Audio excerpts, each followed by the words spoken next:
کے پڑی رہو جب تک میں نہیں اٹھ جاتا۔ سمیر بوجھل آواز میں بولا، واش روم جانا ہے، مجھے چھوڑو اب۔ سجل اس سے ناراض ہو چکی تھی۔ سمیر نے آنکھیں کھول کر اسے دیکھا اور پھر ماتھے پر لمس چھوڑ کر پیچھے ہوا۔ وہ جلدی سے اٹھ کر وارڈروب سے ڈریس لے کر واش روم میں بند ہوگی، جبکہ سمیر کسی گہری سوچ میں گم ہو گیا۔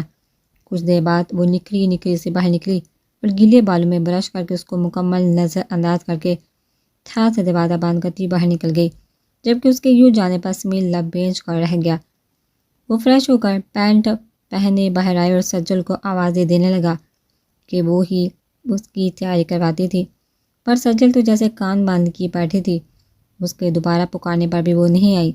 سمیر جانتا تھا جس بات کا غصہ چڑھا ہے میڈم کو، پر اس کے نہ آنے پر وہ غصہ ضبط کر کے شرٹ پہن کر تیار ہونے لگا۔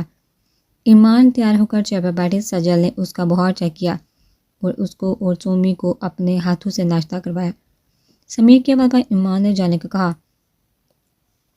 پر وہ ان کو ناشتہ کروانے لگی کہ جا کر دیکھ لے گی، پہلے ان دونوں کو ناشتہ کروا لے۔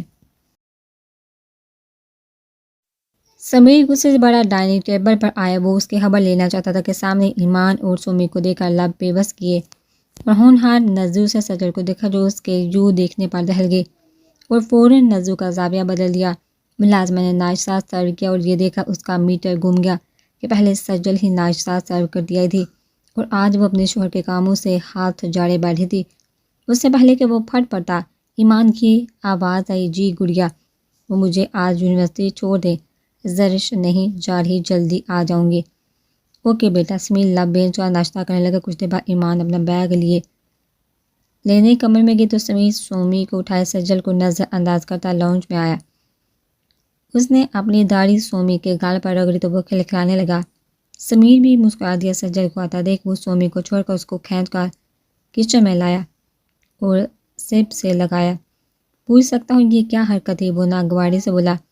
چھوڑو، مجھے درد ہو رہا ہے، اپنے دماغ کو سیٹ کر لو، ورنہ میرا سیٹ کرنا تمہیں پسند نہیں آئے گا۔ اس کے گال پر جھکا اور دانت گاڑ دیے کہ سجل کی سسکی نکلی۔ یہ سزا تھی نہ آنے کی، اور اب وہ اس کی گردن پر جھکا اور وہاں بھی دانت گاڑ رہی، اور یہ سزا اپنے مجازی خدا کو نظر انداز کرنے کی۔ سجل کی آنکھوں سے آنسو نکل پڑے۔ سمیر دیکھا ان کو لبوں سے چون گیا۔ امید ہے جان سمیر اب تم اس بارے میں بات نہیں کرو گی۔ اس کے ماتھے پر لب رکھ اس کا گال تھپک کر باہر گاڑی میں بیٹھا۔ سجل بس گور کر رہ گئی تھی۔ وہ اس سے ناراضی بجائے منانے کہ وہ اس پر روب ڈال کر چلا گیا تھا۔ جب ایمان آئی تو وہ بھی سومی کو چٹاچٹ چومتی جلدی سے گاڑی میں بیٹھی۔ اس کے بعد سمیر نے گاڑی سٹارٹ کر دی۔ ایمان کا گلاس لے کر کیفے آئی۔ کیفے پر کافی رش تھا۔ اس کو آتا دیکھ احمد دیکھ چکا تھا آتے ہوئے، سوائے حسان کے کوئی نہیں جانتا تھا کہ ایمان نے معافی مانگنی ہے۔ اس کو اکیلا تھا دیکھ حسان حیران ہوا اور پھر منہ لٹک گیا کہ وہ زرش کو دیکھنا چاہ رہا تھا اور وہی نہیں آئی تھی۔ اگر وہ ساتھ ہوتی تو کتنا مزہ آتا ان سے سوری بلوا کا بعد میں وہ زرش سے دوستی کر لیتا۔ حسان کو وہ شیرنی اچھی لگی تھی، اس لیے وہ اس کا بے چینی سے انتظار کر رہا تھا۔ احمد سگریٹ لبوں میں دبائے سامنے آتی ایمان کو دیکھ رہا تھا۔ وہ چلتی اس کے پاس اور پھر رک کر سارے جرمر کو دیکھا جو آپس میں خوش گپوں میں مصروف تھے۔ اس سے احمد کا رات اپنے کمرے میں یوں آنا اور پھر سب کے سامنے اس کی تذلیل کرنا کہ سب اس کو عجیب نظروں سے دیکھ رہے تھے۔ ہر کوئی اس پر باتیں بنا رہا تھا کہ وہ جان بوجھ کر احمد دورانی کے قریب ہونا چاہ رہی ہے۔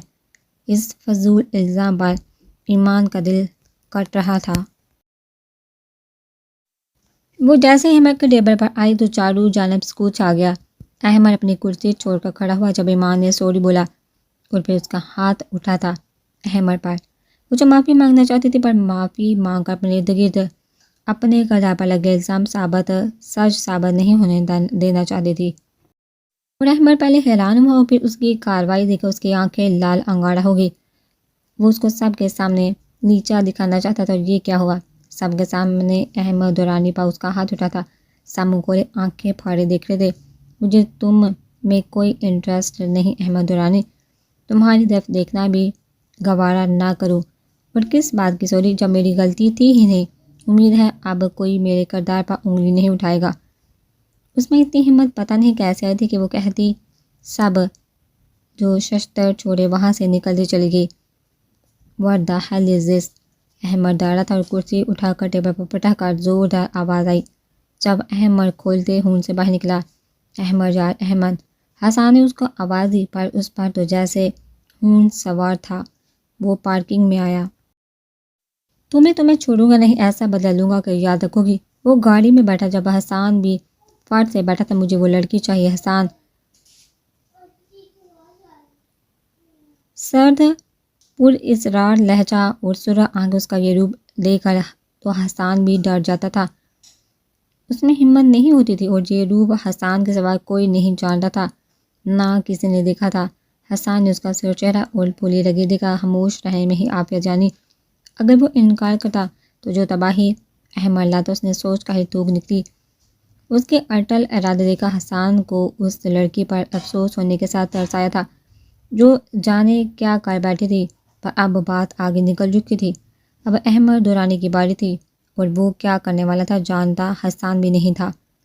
زرش ملازموں کو ہدایت دیتی لاؤنج کی سیٹنگ کروا رہی تھی جب سجل کی کال آئی۔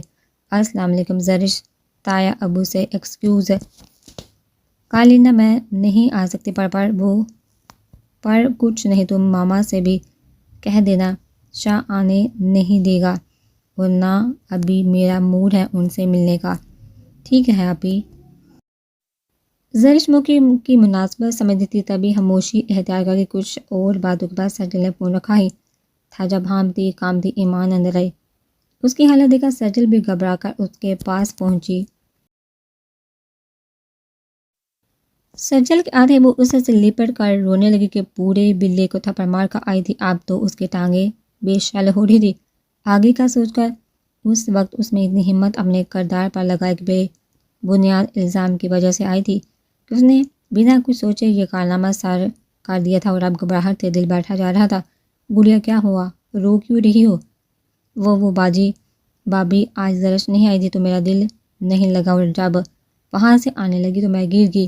ایمان کو جھوٹ بولتے ہوئے بے حد شرمندگی ہوئی، پر وہ بتا بھی نہیں سکتی تھی، اس لیے اپنا غم دل میں دبا گئی۔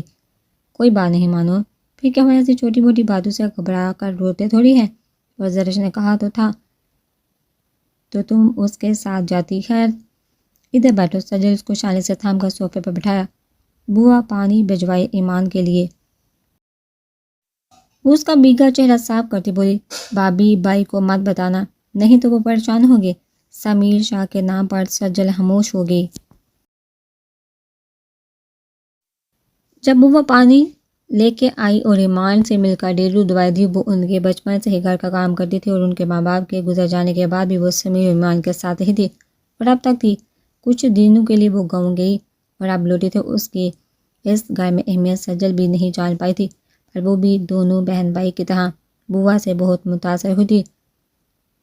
دونوں باتیں کرنے لگی، پر ایمان کی سوئی اس شے پر اٹکی تھی کہ اب اس کی داڑھ کی باز گشت نہ جانے کہاں تک جانی تھی۔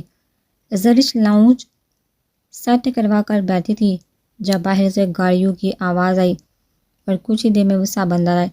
فواد صاحب اور سمرین بیگم نے ان کا اچھے سے ویلکم کیا۔ زرش ابھی تک اپنی جگہ پر کھڑی ان کو دیکھ رہی تھی، جب اس کی نظر اپنی کزن پر پڑی، جو انتہا کی خوبصورت پر بہت بولڈ لگ رہی تھی۔ یہ اس کی ڈریسنگ سے ہی لگ رہا تھا، اور پھر نظر مسکراتے ہوئے جاذب پر پڑی۔ دونوں بہن بھائی کافی خوبصورت اور مغرور بھی تھے، جو سب کے ساتھ مسکراتا ہوا آ رہا تھا۔ السلام علیکم۔ وعلیکم السلام۔ ماشاءاللہ کچھ سال پہلے بالکل چھوٹی سی لگتی تھی۔ اس کے تایا زرش کے سر پر ہاتھ رکھتے ہوئے بولے۔ وہ باری باری سب سے ملی، اس کی نظریں تو اپنی کزن شہلا سے ہٹ ہی نہیں رہی تھی، اور شہلا اندر ہی اندر مسکرا رہی تھی۔ اسے اپنی خوبصورتی پر اتنا غرور تھا کہ جو دیکھتا دیکھتا ہی رہ جاتا۔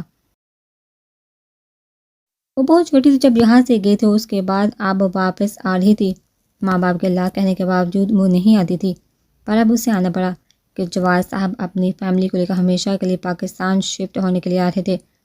جاذب کی نظر زرش کا طواف کرتی، اسے اپنے چہرے پر نظروں کی تپش معلوم ہوئی، تو ادھر ادھر دیکھنے پر جاذب کو خود کو تکتا پایا۔ زرش کو عجیب سی قوت ہوئی، وہ کچن کا بہانہ کر کے اٹھ کی۔ سجل بیٹی نہیں آئی؟ جواز صاحب نے پوچھا۔ وہ دراصل بھائی صاحب اس کی طبیعت ٹھیک نہیں تھی، اس نے کہا کہ آپ ناراض نہ ہو، 1-2 دن میں چکر لگائے گی سمیر کے ساتھ۔ جبکہ سجل کے نام پر جاذب کی آنکھیں چمک اٹھی، اور سالوں پہلے ہوا واقعہ ذہن کے پردے پر لہرایا تو سمیر پر غصہ حد سے بڑھ گیا۔ مجھے ریسٹ کرنا ہے، میرا کمرہ بتا دے۔ وہ خود پر کنٹرول کرتا اٹھا جب سمرین بیگم کے بتانے پر وہ کمرے میں بند ہو گیا۔ احمد کو کالی بلی پر غصہ تھا جو اس نے کیا وہ کسی میں ہمت نہ تھی۔ احمد کے سامنے تو بات کرتے ہوئے اچھے اچھے کام جاتے تھے جب وہ اپنے جلالی موڈ میں ہوتا تھا، اور یہ چھوٹی سی مغرور لڑکی سب کے بیچ اس کا تماشا بنا گئی۔ وہ سگریٹ پہ سگریٹ چڑھا رہا تھا، اسے کسی پر سکون نہیں تھا، کسی پر سکون نہیں مل رہا تھا کہ وہ اس کا گلا دبا دے۔ حسن خاموشی اختیار کیے ہوئے تھا، اگر بولتا تو شاید اس کی درگت پکی تھی۔ وہ دونوں اس وقت احمد کے پرسنل فلیٹ میں موجود تھے جب اس کا فون رنگ ہوا۔ احمد نے یس کر کے کان سے لگایا۔ آپ کی وجہ سے یہ ہوا ہے اور اب آپ اس کا حساب دو گے۔ اس لڑکی میں اتنی ہمت نہ ہوتی اگر آپ مجھے نہ روکتے۔ سامنے سے بھرپور کہکا لگایا گیا تھا۔ احمد جل بن اٹھا تھا۔ ماننا پڑے گا شیرنی ہے، اب غلطی سے بھی اس سے پنگا مت لینا۔ اسے چھیڑنے کے لیے کہا گیا تھا، پنگا اس نے لیا، میں تو فقط قرض چکاؤں گا۔ اسے کچھ نہیں ہونا چاہیے احمد، سامنے سے تنبیہ کی گئی، اور آپ کو لگتا ہے میں مانوں گا آپ کی؟ میں کھیل ختم کر رہا تھا پر شاید وہ مزید کھیلنا چاہتی ہے۔ اسے کچھ نہیں ہونا چاہیے، میں پھر سے کہہ رہا ہوں، دیکھتے ہیں۔ احمد زہریلی مسکرانے لیے بولا، 2 دن ہو گئے تھے، ایمان ڈر کے مارے یونیورسٹی نہیں جا رہی تھی، اس کی وجہ سے زرش بھی نہیں کی تھی۔ آج 2 دن بعد سمیر گھر آیا تھا، وہ ایک کیس کیسی سے ملجھا ہوا تھا اور نہ ہی گھر آ سکتا تھا۔ ایک مجرم کو پکڑنا تھا جو جیل سے فرار ہو گیا تھا اور اس پر 20 لاکھ انعام تھا۔ اسی کو پکڑنے میں رات دن محنت کے بعد ایس ایس پی سمیر شاہ، جس کی کچھ دن پہلے یہاں پوسٹنگ ہوئی تھی، اس مجرم کو ڈھونڈ کر پولیس مقابلے میں اس کا قصہ تمام کر دیا گیا تھا۔ وہ جو ابھی خود کو ایکسپوز نہیں کرنا چاہتا تھا، اس مجرم کو پکڑنے تک اور اس کو ختم کرنے تک معلوم پڑ چکا تھا کہ نئے تعینات ہونے والے ایس ایس پی سمیر شاہ نے خطرناک مجرم کو پکڑ کر اسے عبرتناک انجام تک پہنچایا۔ ڈی آئی جی اور آئی جی سے ملاقات کے بعد وہ صحت ہوا بھی ہوا کہ وہ اپنا کام انڈر گراؤنڈ کرنا چاہتا تھا۔ ان سے شاباشی لے کر میڈیا کے سوالوں کو بکتا کر وہ تھکا تھکا سا گھر لوٹا جو یونیفارم پہنے بلا کر ہینڈسم لگ رہا تھا۔ اس پر اس کی سرخی آنکھیں جو 1 منٹ بھی نہ سونے کی چغلی کر رہی تھی، ایمان صوفہ بیٹھی سومی سے کھیل رہی تھی۔ جب نظر بائی پر پڑی، بھیا ایمان نے اپنے بھائی کو پولیس یونیفارم میں دیکھ کر کھل اٹھی کہ وہ ہمیشہ اپنے بھائی کو وردی میں دیکھنا چاہتی تھی، پر کچھ دیر سے اس کا بھائی سول کپڑوں میں ہی رہنے لگا تھا اور آج اسے واپس سے یونیفارم میں دیکھ کر ایمان اپنے ہینڈسم بھائی کے صدقے والی جا رہی تھی۔ جی بھیا کی چاند سمیر نے ایمان کو ساتھ لگاتے سر پر بوسہ دیا۔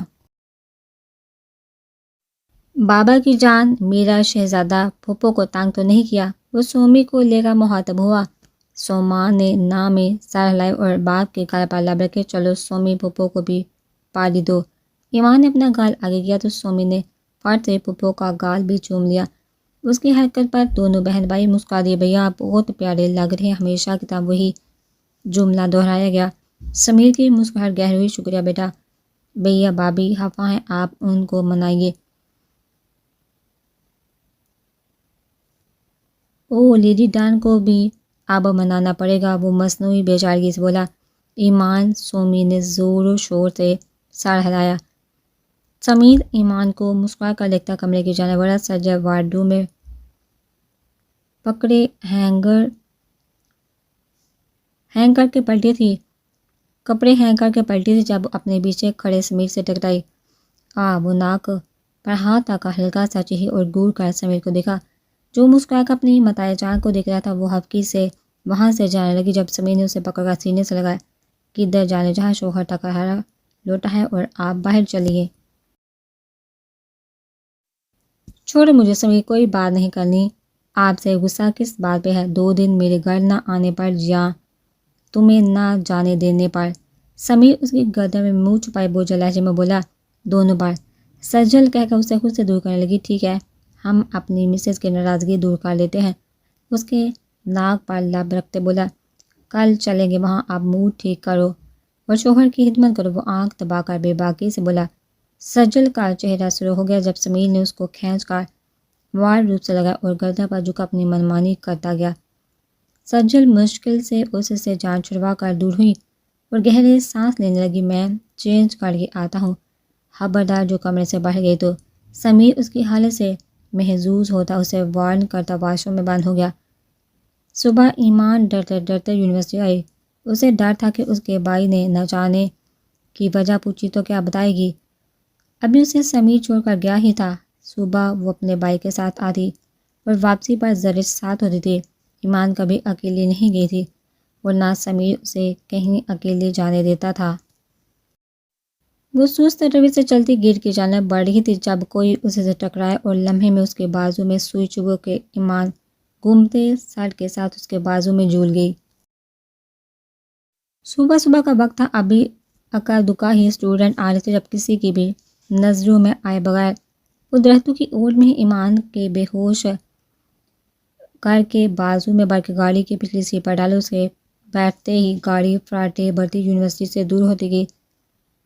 2 گھنٹے بعد ایمان کو ہوش آیا۔ سارے باڑی سالگا آنکھیں بھی کھلنے سے انکاری تھی۔ وہ پلکیں جھپکا کر خود کو شعور میں لانے لگی۔ کچھ دیر بعد حواس بحال ہوئے تو دیکھ کر دنگ رہ گئی۔ یہ ایک نیم تاریک چھوٹا سا کمرہ تھا جس میں ایک کرسی تھی جس پر وہ بندھی ہوئی تھی اور اس کی سٹک دور فرش پر پڑی تھی۔ آگے کمرہ خالی تھا۔ خود کو یوں رسیوں میں جگڑا دیکھ کر ایمان پسینے میں نہا گئی کہ سوچ ہی جان لیوا تھی کہ وہ کڈنیپ ہو چکے ہیں۔ ایمان کا سانس اکھڑنے لگا۔ اس میں اتنی ہمت نہ ہوئی کہ وہ چیخ سکے، کسی کو بلا سکے۔ دل خوف سے پھڑ پھڑا تھا۔ وہ کھینچ کھینچ کر سانس لینے لگی۔ بچپن سے ہی ایمان خود کو بند کمرے میں محسوس کرتی تو جان جاتی محسوس ہوتی، اسے وحشت ہوتی تھی۔ اس سے پہلے کہ وہ پھر سے حواس کھوئی، کوئی دار کا دروازے پر پاؤں مارے اندر داخل ہوا۔ سامنے موجود ہنسی کو دیکھا۔ ایمان کے چودہ طبق روشن ہو گئے۔ اسے یہ امید ہرگز نہیں تھی کہ وہ بوڑھا بلا اتنا گر جائے گا کہ اس کی عزت کی رونے میں پل نہیں لگائے گا۔ مولانی حیران کیوں ہو رہی ہو تم بھی تو یہی چاہتی تھی؟ احمد دل فریب انداز میں مسکراتے ہوئے بول کر ایمان کو تپا گیا۔ کیا بکواس ہے یہ؟ تمہیں شرم نہیں آئی یہ گھٹیا فیل کرتے ہوئے؟ نہیں حجابن، شرم کیوں آئے گی؟ اور ابھی گھٹیا فیل کیا کب ہے؟ اس کی بات پر ایمان کچھ بولنے لگی تھی۔ خاموش۔ مولانی میرے سامنے بولا مت کرو، سخت زہر لگتی ہو۔ ناگن تو پہلے ہی لگتی تھی۔ نفسیاتی انسان مجھے کیوں کڈنیپ کیا ہے؟ بدلا حجابن، بدلا جب میں نے آفر کی تھی کہ سوری بولو اور بات ختم تو تم نے مجھے یہ کرنے پر مجبور کر دیا۔ احمد دورانی کو تم نے تھپڑ مارنے کی گستاخی کی ہے، 1 نہیں 2 بار۔ 2 بار تم نے یہ ہاتھ اٹھایا اور میں تمہیں چھوڑ دیتا نا۔ مولانی اب بات سنو میری کان کھول کر۔ کچھ دیر میں تمہارا مجھ سے نکاح ہے۔ ویسے تو میں تمہاری طرف دیکھنا بھی گوارا نہ کروں پر بدلے کی خاطر یہ نا اہمیت رشتہ جو رہا ہوں۔ تھوڑی دیر بعد قاضی صاحب آئے گا تو بنا چوچا کے قبول کر لینا، نکاح سے ہی تمہارے سارے حساب شروع ہوں گے۔ وہ بہت مشکل سے خود کو کنٹرول کیے کھڑا تھا، ورنہ بس نہیں تھا کہ اس لڑکی کو مار دیتا۔ میں ہرگز تم جیسے وحشی جانور سے نکاح نہیں کروں گی۔ وہ غرا اٹھی۔ بکواس بند کرو نہیں تو یہ ساری گولیاں تمہارے سینے میں اتار دوں گا۔ احمد سرد لہجے میں ڈالا تھا۔ اس کے دل میں آگ بھڑک رہی تھی۔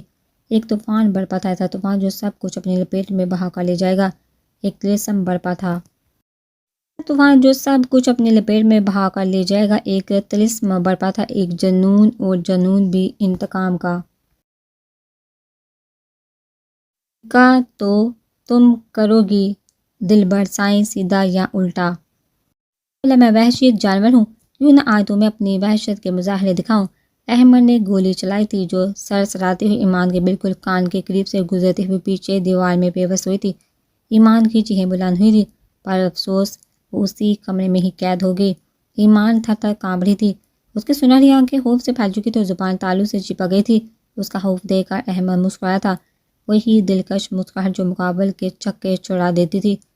نا مرشد سائیں، خوف آپ پر کچھ جج نہیں رہا۔ آپ تو ہونہار شیرنی ہیں اور مجھے اس شیرنی کو زیر کرنے کے لیے وحشی جانور بننے میں کوئی قباحت نہیں۔ احمد کا پورے سرد اور دھیما لہجہ مقابل کے رونگٹے کھڑے کر گیا۔ یہ احمد تو نہیں تھا، یہ کوئی اور تھا جس کی سرخ آنکھوں میں غصہ، ناگواریت اور سب کچھ تباہ کرنے کا جنون دیکھا ایمان کی سانسیں سینے میں دب کا مدم چل رہی تھی۔ اگر کھل کر سانس لی تو وہ پل میں اس کی سانسیں چھین لے گا۔ اب سمجھ لگ گئی ہوگی مولانی، میں قاضی کو اندر بیتا ہوں، پر یاد ہے انکار کے سر میں تم اپنے سومی اور بھیا کو مردہ پاؤ گی۔ احمد صفاقے سے بول کر اس کا دل دہلا گیا۔ اس کی بے رحمی پر ایمان تڑپ اٹھی، اسے شدت سے احساس ہوا اس نے کتنا غلط کر دیا اپنے ساتھ۔ اس نفسیاتی انسان کو تھپڑ مارنے کا بدلہ وہ ایسے جگہ اس کے وہم و گمان میں بھی نہ تھا۔ پتھر دل انسان جاتے ہوئے اسے رسیوں سے آزاد کر گیا تھا، پر اس میں اتنی ہمت نہ تھی کہ وہ کرسی سے اٹھ جاتی۔ ایمان کو کچھ سمجھ نہیں آ رہا تھا وہ کیا کرے۔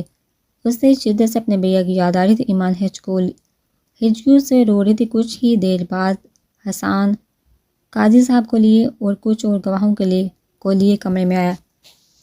ایمان نے ایک امید کے تحت حسان کو دیکھا، وہ نظریں چرا گیا۔ اس دن کا انتظار تو ہر لڑکی کو ہوتا ہے، اسے بھی دفعہ اتنا بھیانک ہوگا، وہ یہ سوچ کر رو جا رہی تھی۔ آنسو تھمنے کا نام نہیں لے رہے تھے، بہت کو تپتے صحرا میں محسوس کر رہی تھی۔ دل اور دماغ پر وحشت برپا تھی، اپنے جان سے پیارے بھائی کے بغیر اتنا بڑا قدم اٹھا رہی جو کہ مجبور کیا گیا تھا۔ ایمان نے ڈوبتے دل کے ساتھ چند نامحرموں کی موجودگی میں زندگی کے اہم دن پر ایجاب و قبول کیا۔ سائن کرتے ہوئے آنسو ٹوٹ کر نکاح نامے پر موتی کو سر گر رہے تھے۔ حسان نے بائیوں کی طرح اس کے سر پر ہاتھ رکھا، اس کی آنکھیں بھی نم ہو گئی۔ ایمان نے سر اٹھا کر اسے دیکھا تو حسان نے سر ہلا کر تسلی دی اور اشارہ دیا کہ سائن کرے۔ دستک کے بعد وہ سب باہر نکل گئے۔ ان کے جاتے ہی ایمان پھور کر رو دی کہ اس نے اپنے بھائی کی محبت، پیار اور لاڈ کا صلہ یوں دیا تھا، اگر اسے پتہ چلا تو وہ اس سے سارے رشتے ناطے توڑ لے گا۔ وہ نڈھال ہوتی کرتی کی ہتھی پر سر ٹکا گئی۔ سمیر کچھ ضروری کام نپٹا کر گھر گیا۔ سجل کو پہلے ہی تیار رہنے کا کہہ چکا تھا، اس کے ہارن دینے پر وہ سومی کو اٹھا کر باہر آئی۔ سمیر نے فرنٹ ڈور کھولا اور خود گھوم کر ڈرائیور سیٹ پر بیٹھا۔ سجل جی، وہاں جا کر تم اپنے اس کزن سے بات نہیں کرو گے، سمجھ گئی میری بات؟ سجل نے ہاں میں سر ہلایا۔ کچھ ہی دیر میں ہمدانی ہاؤس سے وہ سب لنچ میں بیٹھے تھے جب سمیر سومی کو اٹھائے سجل کو ساتھ لگائے اندر آئے۔ ان کو دیکھ کر جہاں سب خوش ہوئے وہیں دونوں بہن بھائی کی آنکھیں جمی رہ گئی۔ شائلہ سمیر شاہ کو دیکھ کر سجل کی قسمت پر رشک کرنے لگی۔ سمیر شاہ بلیک جینز پر کالے کلر کی شرٹ پہنے، اس کے اوپر بلیک جیکٹ پہنے، گھنی مونچھوں تلے گلابی لب، پیوس کی سنجیدہ سا بلا کا ہینڈسم لگ رہا تھا۔ تو وہی اس کے پہلو میں کھڑی سجل کو وائٹ فراک اور ریڈ شفون کا دوپٹہ سر پر سلیقے سے اوڑھے دیکھا جو بہت خوبصورت لگ رہی تھی۔ شائلہ حسد کی آگ میں جلنے لگی تو دوسری طرف جاذب ان تینوں کو دیکھ کر مٹھیاں بھیج گیا۔ اس کا بس نہیں تھا کہ وہ سجل کو کھینچ کر اس سے نکالے۔ دونوں نفرت اور حسد کی آگ میں جلتے ان دونوں کو دیکھ رہے تھے۔ جواد صاحب سمیر سے بہت متاثر ہوئے تھے اور فواد صاحب بیٹے جیسے داماد کو پا کر فخر سے بیٹھے تھے۔ کیسی ہو شائلہ؟ ٹھیک